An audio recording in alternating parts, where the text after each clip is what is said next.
Hello everyone, in this video tutorial I will show you how to uninstall EurekaSim software.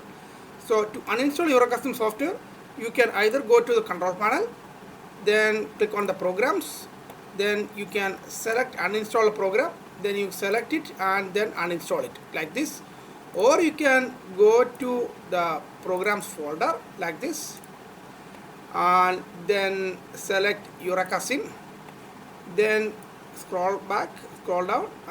There you can see one thing called uninstall. Okay, you just double click on here, then you will be able to uninstall it. I am clicking it from here now. It will come, just wait for a few minutes.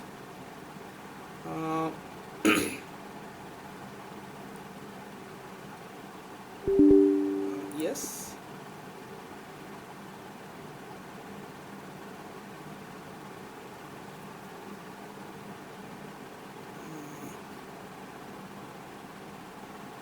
Yes, click on yes.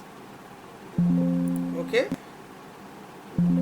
so it fully removed from your computer. All the components are actually removed from your EurekaSim from your computer. Thank you.